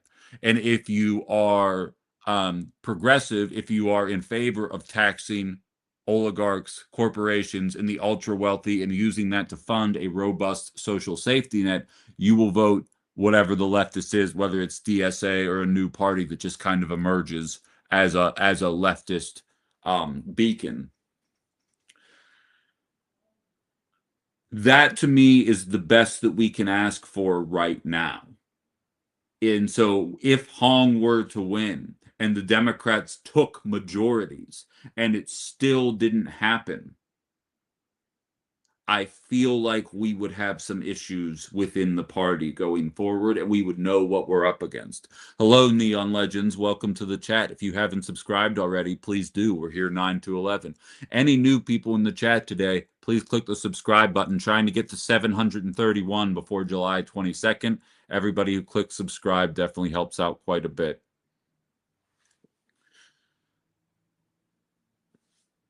Thank you, Carla, for saying the same thing on the TikTok. Kristen says, word on Twitter is that Dems are pushing Crowley to get back in. They keep trying to lose, is what she followed that up with. I agree. They would rather push someone, and let's be real. Like, I'll take it there because I'm not scared to get into race politics. They want Crowley in because young black people are progressive and would vote for Hong, but there is an identity element, and I'm not willing to chastise black people for feeling that way because for so much of history, they haven't been able to relate from a racial component to candidates. So when Obama tells a group of black people to vote a certain way, and it's a way that I would prefer they not vote, while it pisses me off, and I know the games they're playing and they're pulling that bullshit in Michigan, I get it. I get it, and I don't want to say that it's not stupidity. It's a cultural difference that I cannot relate to. Because even though I don't have a bunch of obvious examples of Greek people in areas of prominence, when you look at me, most people in politics look like me. And so they want David Crowley back in there because that will further break up a vote that I believe, at least from a younger generation, would probably trend more progressive, and especially from an older generation. No group is a monolith, but older black voters, for some reason, and like Cynthia has always pushed back against that. And Cynthia, if you can hear me, I got to teach you how to be able to chime in on this on YouTube because people miss your voice and we'd like to have you on. And this would be a great conversation for you to be taking part in. Um, but a lot of the older black generation, especially from Pittsburgh, they were all this way. Like the Black Panthers and the civil rights movement, as I've established multiple times over, had heavy progressive leanings, heavy socialist leanings, or at least social democracy leanings. And they aged into a much more centrist, capitalist, blue MAGA mindset. And I don't know how that happened, but it's definitely something that took place over the course of the last 60 years that I find fascinating. But then once you get into the minority populations that are my age, it tends to start to even out again, and you find a lot more people wired like I am. Um, what kind of music do I like to listen to? Just about anything other than country. Message me off the air. Trees are cool. If you have an idea, I'd definitely be up for something. Let me know. Um, but I appreciate you. Justin says Cynthia is awesome. Exactly. And Cynthia always uses code names on everything. So I don't want to out her because I know she has a couple of channels and has popped on here, but I'd like to get her voice back on the show. Because I think she added a lot. There's a couple people. I miss Jerry from Appleton. You know what I mean? There's a bunch of callers that I miss. Ben called for the first time yesterday during Ben After Dark to say that he doesn't believe there was election frogs. So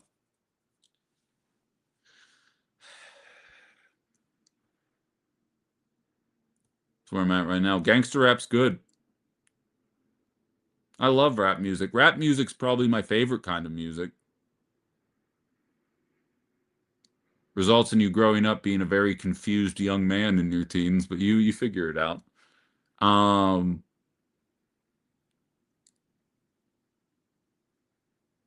Everybody in the Tube of You chat, please let Trees Are Cool know what kind of music taste you has. She has an idea for a sponsor, so anybody over on the TikTok, if you can throw some ideas in there, that would be great as well. Thank you very much. Phil, why does that sound incorrect? Um, the reason that it looks like old radicals age into centrists is because the actual radicals died or went to prison. Then they hang around, went back to their normal lives. That tracks. That tracks. I'm anticipating. I have a segment planned today about how Marco Rubio, J.D. Vance, Tom Homan, they're all essentially running around telling everyone that they're putting money together to be able to fight communists domestically. Um, and I have the worst kind of feeling shows like this, as they get bigger, are going to end up getting targeted.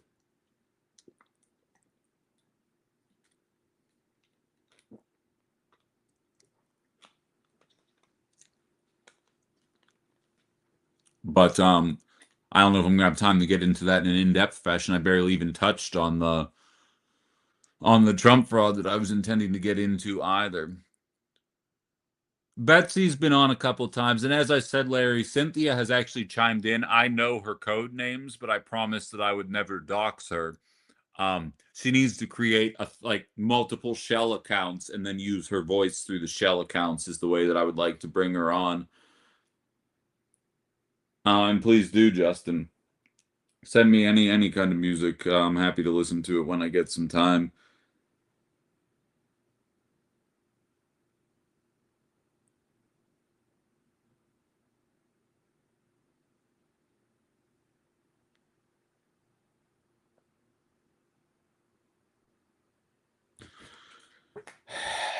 It's going to be a long month until we get to this primary. I have a feeling. I just hope there's no obvious shitbaggery because, again, I'm watching right-wing media outlets try and play the center and the left against one another, and I call them out. I say, it's cute you guys are trying to take my shtick and use it for negative purposes. Like, I don't ever do it to drive a wedge in the Democratic Party. I do it to highlight to people what people my age are going through, what should be popular politics, and if you truly are afraid of what Trump, MAGA, and Republicans represent, listening to this show is probably a good barometer for how people are feeling. And you can call that conceited. You can say, what does one guy doing a show in Northeast Wisconsin know? I'd argue I have a track record of being pretty accurate with a lot of the stuff that I've predicted over the course of the last 4 years. And as long as a centrist wins on the up and up, far be it for me. Far be it for me to I would vote. I would vote for Kelda. I'd vote for Crowley. I'd vote for Barnes if they came out of the primary in a traditional election. If you notice some 2020 shit going down, I'm gonna get pissed. And like, I do not want to be responsible for suppressing turnout against a very beatable Tom Tiffany. But like, if the Democratic Party wants people like me to play ball, then you gotta play fair and just let the chips fall where they may, and whatever happens, happens. But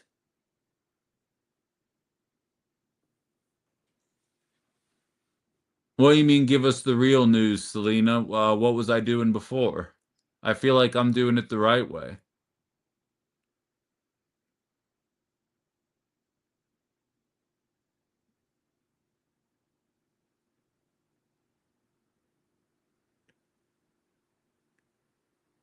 One doesn't equal another, Annie B says. When you say Trump, Republican, MAGA, they are not all the same. I agree. I absolutely agree. I'd still argue all versions of Republican politics are outdated. Outside of some of the verbiage, not the policy. As we went into yesterday, Ron Johnson ran on reducing debts and then passed a massive tax cut for billionaires and then says we have to cut SNAP benefits. I said I would reduce debts and deficits.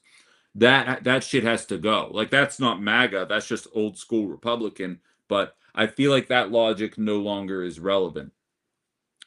Random user says both sides are the same thing. It doesn't involve you and me. Well, here's the thing, user. Both sides of the same thing concept only applies to a certain extent. Because eventually, when I say both sides are the same thing, and then an actual progressive shows up, and then both sides attack that progressive as a socialist or as a communist, and then people turn around and say, yeah, we can't vote for them. Well, it's like, no, you're listening to what the duopoly is telling you when one person is standing up trying to say, actually, the status quo has been fucking you over for quite a long period of time here, and I'm here to represent something different. When Democrats and Republicans go back and look at how many times Andrew Cuomo ended up on Fox News once he lost the primary and rejoined the race as an independent. Why? Because even though Andrew Cuomo is a Democrat, Fox News understands that as the Republican channel, having a Democrat in power is much better than having a progressive, because the progressive will actually do shit. And what has Mamdani won since he got into the office? Actually done shit. So, like, yes, both parties suck. I am here telling you that there are candidates that are out there right now that are operating from outside of that system, at least on paper. Once they get into power, if they screw around once they get in, I promise this will be the last place that they will be able to view as a safe space. But assuming they govern the way they campaign, there are candidates out there that mean business, that are not taking corporate dollars, that are intending to stand up against corporate greed. And then when they continue voting against this kind of shit, or for this shit, but the Democrats and Republicans vote in unison to stop it, it's going to be contingent on the voting population to recognize, okay, healthcare sucks in this country. I realize I spent my entire life being told socialism is a bad term, but it looks like the only people that are actually voting to make this shit less expensive for me are the people that have socialist in their title. Should I break free from 60 years of propaganda and actually vote for somebody outside of the two-party system, or should I continue voting for one of the two halves of a coin that has been screwing me over for the last 45 years? Are people going to be able to make that jump? I think we can do it, but I don't know. I don't know.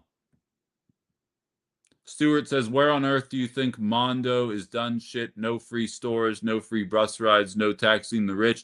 He's been in office for 6 months, my man. He'll get there. He's doing a ton of positive things right now that, again, as a mayor, he can only do so much, but they got a blue MAGA governor that stands in his way. So as he wins incrementally, you will see the tides shift.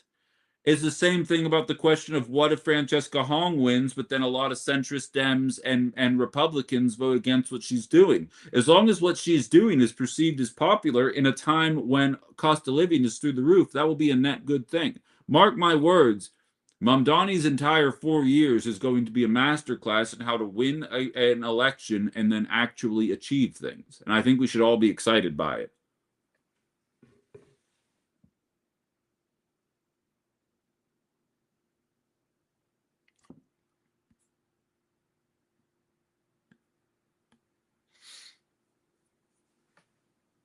At least that's my attitude. That's my 2 cents on the matter. I should have been sharing these more often. But if anybody wants to tell me I'm a dickhead, you can take this and you can jump in the stream. Stuart, if you want to get your thoughts heard, you're more than welcome. Not in a contentious way. I don't want to fight with you.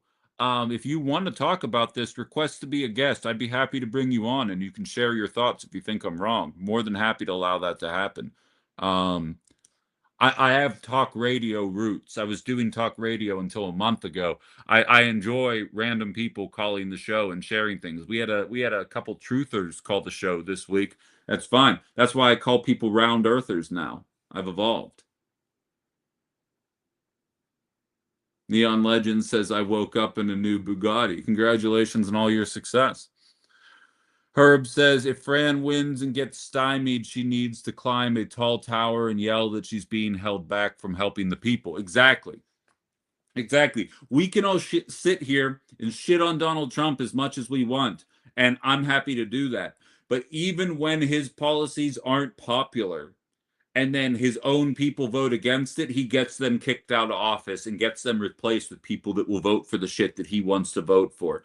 Where was Biden's effort in doing that? Had Biden done that, they'd be like, that's not the decorum that a president's supposed to exhibit. Fuck that, tax the rich.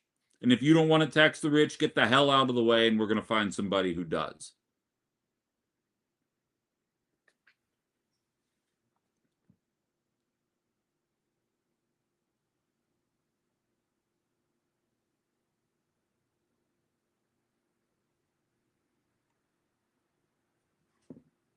That's my humble opinion. Now I feel that. I feel what you're saying, Legends. Ben, when are open office hours again for next week? What do you mean by that? Oh, no, so actually the office hours is for the paid subscribers on the Minocqua Brewing Company Substack. That's a thing I do for Kirk over on his thing. But if you're not paying for the Substack, it's not open, I guess is my point. I don't know if it's $8 a month. I haven't actually looked into the subscription fee, but that's through Minocqua. But that's 1 to 1:30 Central Time on Tuesdays. I do that. specifically for, and I basically I write an article for the Substack, and then I break down what the article was about. And oftentimes it's an amalgamation of things that we talk about on this show, but in a hyper focused way. Um, Sensei says, bro, decorum is a sign of privilege when millions of Americans are suffering and unaliving prematurely. Exactly. Exactly, dude. Exactly. That's my attitude as well. But that's always what they lean on. I joined a TikTok live last week where they were trying to convince me that Biden did all he could to help Palestine. And they were like, what did you expect him to do? He had to go through Congress. And I was like, just to be clear, when Donald Trump and J.D. Vance announced that they were pulling funding from Ukraine, did they go through Congress to do that, or did they just do it? They said, well, they just did it. And I went, okay. And like I just let the silence hang, and they were like, but that's against the rules. And I said, and progressive voters are tired of hearing that from Democrats. Clearly the rules are made up and you use them as an excuse to not do the popular things. I'm here to tell you we don't care about the rules. What's up, Ram Tony? I don't know if it was an accident or if you wanted to talk, but the floor is yours if you want it. What's on your mind? Was this a butt dial? Yes. Oh, good. I'll get you off. No worries, bud. Um,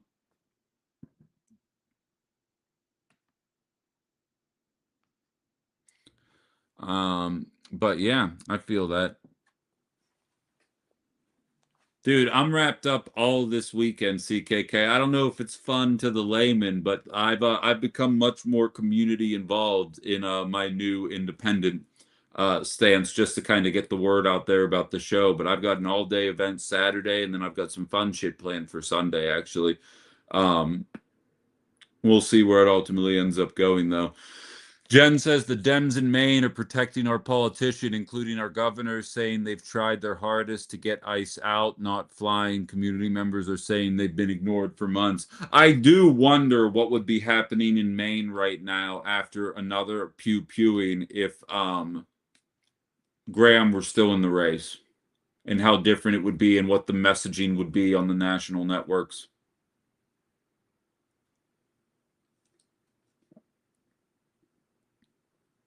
Personally. But so,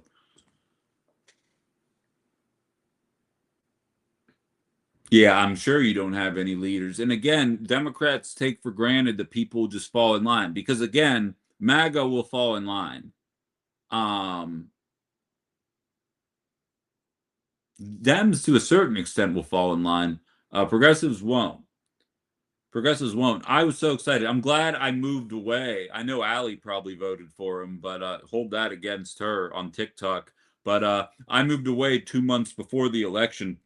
But I was so excited to vote for John Fetterman to be in the Senate. I thought he was going to be transcendent. I thought he was going to bring about all this change that we've been hoping and waiting for.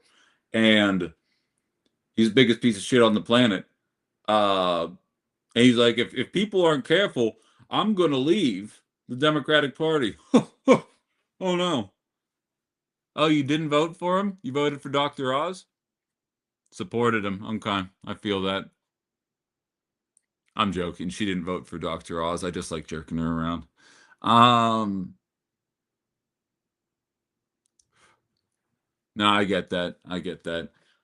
Um, yeah, if you're thinking about becoming a paid subscriber to things, I would like to announce that I will be opening paid subscribers for YouTube in the very near future for anybody that's willing to support an independent media person as we continue growing here. But so, oh, now California counties are facing a flood of sexual abuse lawsuits. Still not a single word about Trump's speech. I've been talking to you guys for an hour and 43 minutes. I've had Fox News on mute in front of me the entire time. Not a single word that they carried the president's speech. They were the only channel that chose to carry it, and they have not said a single word about it. So anybody who has been agonizing or nervous or worried about the speech, please understand that Fox News isn't taking it seriously, and to not let it ruin your weekend or to carry that with you. Bryce voted for him. You were in your anti-vote anarchist era. Well, let Bryce know he's a failure. Then Old Lib says the stroke messed him up. Maybe.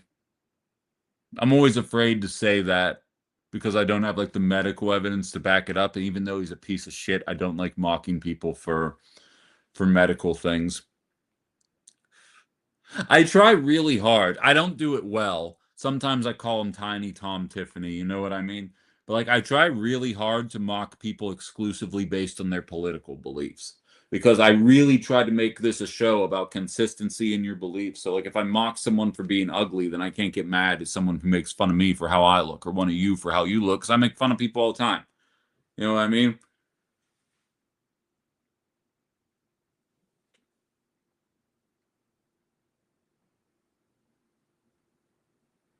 By the way, this is how we're going to end because for those of you that are newer to the show, I really don't ever like ending on a Friday on a high note. So why don't we drag it down? Um, I talked about this a little bit last night, but for those of you that weren't taking part in Ben After Dark, as I kind of intimated, there are people in the Republican Party right now, Marco Rubio, J.D. Vance, Tom Hogan, all coming out and identifying leftists, liberals, communists, and socialists as domestic threats. I want to say a different T word, but TikTok will ding me for it, so I can't say it. They're labeling them as domestic threats, and they're starting to squirrel away some money to be able to push back against these domestic threats that Americans are facing. As you guys know, as I just held up my anti-flock thing here, I've been speaking out against with a number of people in the community as well against surveillance and the flock company and the entire industry writ large in terms of the threats that it poses to our safety, security, and the Fourth Amendment. And we oftentimes will use the slippery slope method, highlighting that the terrorist term, the threat term, the criminal term can be reappropriated to essentially describe any population of people you want it to. You want it to describe people not wearing masks during COVID. You want it to describe people that support what Luigi did. You want it to use it to describe people that want to tax the rich. That's fine. And oftentimes the pro-flock advocates, the 7 of them that live in this city, would be like, I think you're a bit of a conspiracy theorist. I don't think people are going to change the definition of what a terrorist is or a criminal or an activist or whatever it is. Insert Flock CEO. He calls DFlock, which is a project that users map flock cameras, a terrorist organization, which we have one of those here in the Fox Valley. He says, unfortunately, there is a terrorist organization like DFlock whose primary motivation is chaos. They are closer to Antifa than they are anything else. So look at that. If you're anti being surveilled because you're worried about being labeled as a threat inappropriately, you have now just been labeled as a threat inappropriately. It's almost like a snake eating its own tail or something like that. And that's not hypothetical. That's coming from the CEO himself, as the current administration is labeling 35% of the country as threats, as domestic threats. And moreover, and I know my TikTok chat's probably going to quasi roll their eyes at this, but if you guys didn't know this, I've been shadow banned on TikTok. And it's because I'm too good at the job, much like the same reason as to what took place in radio. Yo, I jumped up so many subscribers today. I absolutely love you guys. We need 28 more, and I'm at, or no, 38 more, and I've hit my goal. I love you guys. You're all great. Anybody who's here who hasn't clicked the subscribe button, please continue doing so. I post a short every day on my Tube of You page, and I get 1,100 views, 1,700 views, 1,100 views, 546, 500, 928. I posted one that was the call to action to show up and speak out against flock cameras, and I got 64 views on that video because I put the words deflock. I named the video deflock the right way. Meaning, I didn't go into this in the video. There are people all over the nation that are chopping these things down, that are shining a little green light in it to break it, that are doing all the things, that are covering them in bags themselves, that are covering up the frames, they're doing whatever they can. I did a video that said, instead of letting it get to that point, how about we just nip it in the bud and make it so those cameras don't even exist anymore? And I made a video calling for people to show up to that meeting, and it got suppressed. Clear as day, it got suppressed. And you can go to my Tube of View page, go into my shorts, and you can see it right there. It's a bright yellow thing. 60 views. It's irrelevant to listen to now. The meeting was Wednesday. It's not like anything would change now if you went and listened to it, but it's the principle. Then the CEO of that company wants to come out and say, you're all terrorists. Violated Elf says Palantir got deflocked.com shut down this week. Exactly. People power is working. I'm not saying to do the vandalism stuff. I'm saying get out in front of it and make sure your elected officials know that there will be electoral consequences for not listening to the public.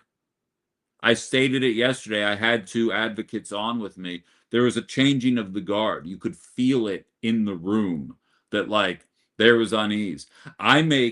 This probably comes as a shock to none of you. I make direct fucking eye contact with everybody when I'm doing my speeches. Make sure I do like they teach you in high school. Like, you never want to look at one person, and you want to make everybody feel like they're felt. Carla's saying deflock.org is still up. Good stuff. And I made eye contact with everybody, and I could tell they were uncomfortable. And I still haven't posted. I gotta post that shit. I'll do it today.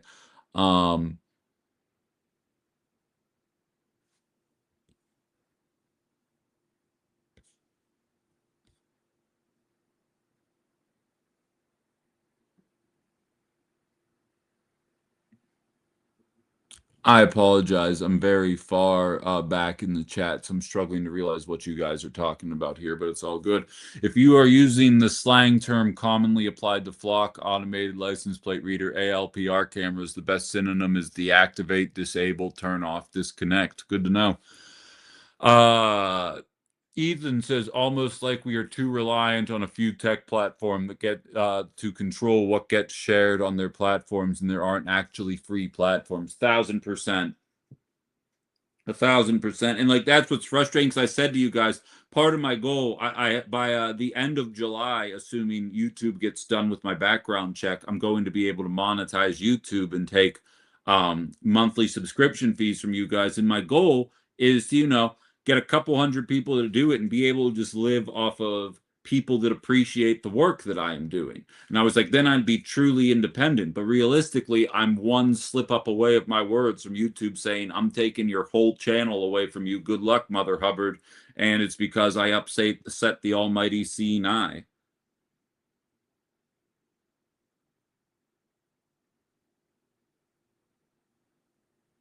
Huh. Huh.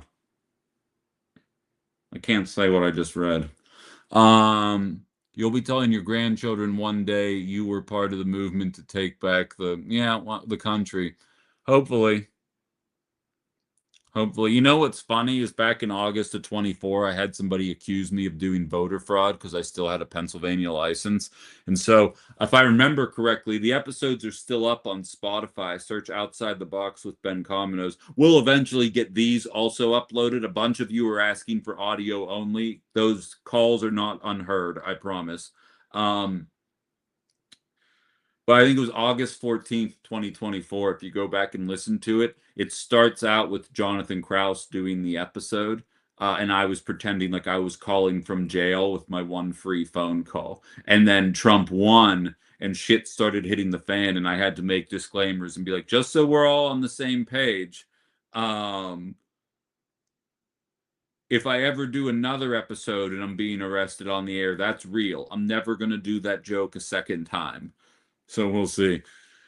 Justin says if Kalinsky's still up, I'll be fine. No, I hear that.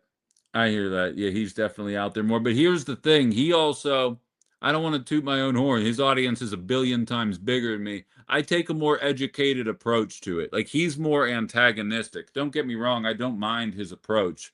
But a lot of his content is he brings up an article or a video, he makes you watch the video for 4 minutes, then he talks about it for 7 minutes, and then he's on to the next one there.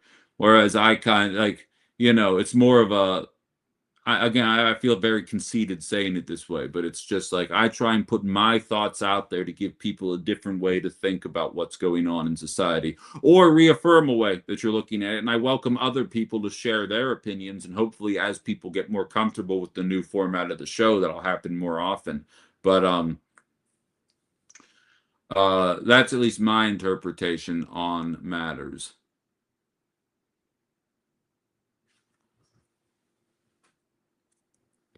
Wait, what was your email, Ethan? Oh, about the tech companies. Yeah, I feel that.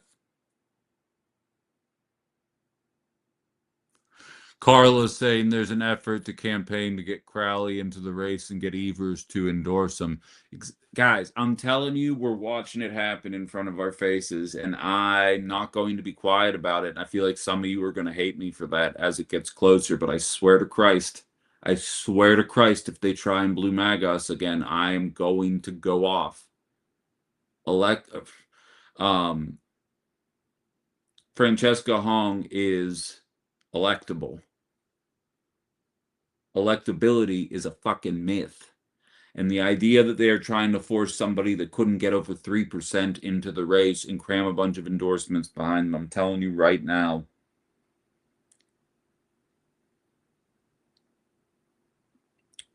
this show's going to get a lot more interesting. I have a feeling there's something so freeing. I'm done with news.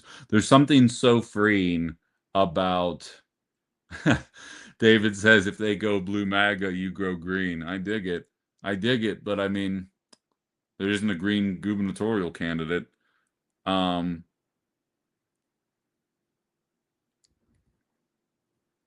I'll tell you, I I feel a lot more comfortable being aggressive on my own because I'm willing to take political heat. This will show you, and to the younger people in my audience, always remember this. I would pull my punches, and I'd be like, you know what? I'm not gonna raise hell because one day I won't be on the air at this station, and I don't want to damage their reputation with the locals here. So I got to keep in mind that I got to stay true to myself while also recognizing that I am representing an entire company while doing so. Representing just myself, and I mean, I do have sponsors now, but I'm not going to be an asshole. I'm just being real with how I feel. Um, I'm not worried about making enemies politically in here, and I'm not worried about the long-term ramifications of that. And I would never do so in the name of generating ratings or generating buzz. But I swear to God, if we start seeing 2020 stuff start happening, there will be no safe spaces in Wisconsin if that's the case. I don't think this will work for the record. I don't believe for a single second that Crowley getting back in will amount to some kind of massive surge in his campaign in the name of pushing back against a Hong candidacy. Um,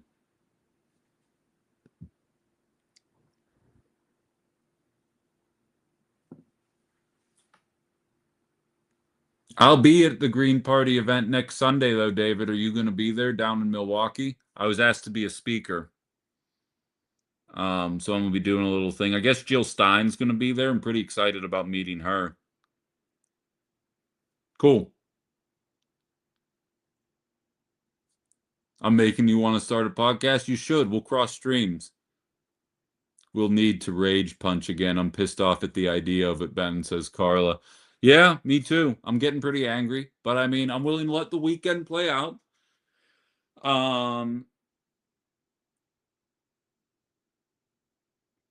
Nothing has actually happened. I'm just allowing my own imagination to kind of carry me to where I need to go. But it's incredibly frustrating. It's an incredibly frustrating reality. I want my grandkids to have all the things I couldn't afford. Then I want to move in with them, Susan says. Um, Haley, I don't know what that means. Can you put Beta Squad 2 taxi drivers? I need help. I need help. Is that Gen Z talk?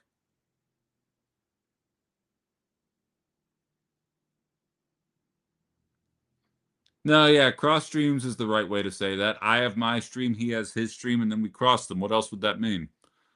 I do know what happened when they crossed streams in Ghostbusters. Magic. Magic is what happened.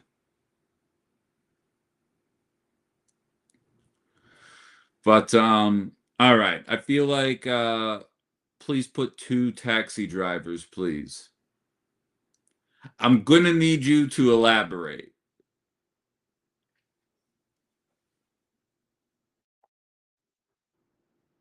I'm not on fleek enough for the lingo. I feel lost. Yeah, well, me and Ecuador, we're gonna cross streams, and once we're done, we're gonna pull out our swords and we're gonna fight with them. We're gonna cross streams and sword fight. All right. So on that note, I would like to remind everybody that a subscription is not Allie. And I did it with the hand gesture, the violent hand gesture. It doesn't make any sense, but if you think about it, the subscribe button is free and it's right there under the picture. And if you click it, it helps me out a lot in a petty game that I am playing by myself. Phil just says OMG. Yeah. But if you could click that, that would be great. I'm also live on the Book of Faces and TikTok, and soon Twitch and a lot of other places. So there's going to be plenty of opportunities for you to do so. Before I go, I'm getting a bunch of private messages via Facebook. I'm just going to see if they're all telling me the same thing. Excuse me. I wonder how many people are letting the people at a certain radio station know all these things. I have a feeling they're doing a great job of competing coverage of this. And this is all live. This is all, I just really want to bask in how well this episode went, all things considered. And you guys are all great. I wouldn't have known any of this if it weren't for you guys telling me. So thank you for that. Tony Evers considering move to draw Crowley back into the governor's race. JS Online is reporting Evers is considering supporting Crowley. Ooh, Tony. Ooh, Tony, we're going to leave it with that. Thank you very much supporting me and my endeavors. Thank you very much for listening. Get out there and let everybody know you're pissed if they actually try and pull this stuff, unless, of course, you're excited about it, in which case, more power to you. Not mad at you. Still want you to be here as a listener. But, I mean, let's get real. I got to get out of here. We're going to jump into this more on Monday, I'm sure, with some breakdown of reaction to what's going on. So take it easy, everybody. We'll talk to you then. Thanks for being here.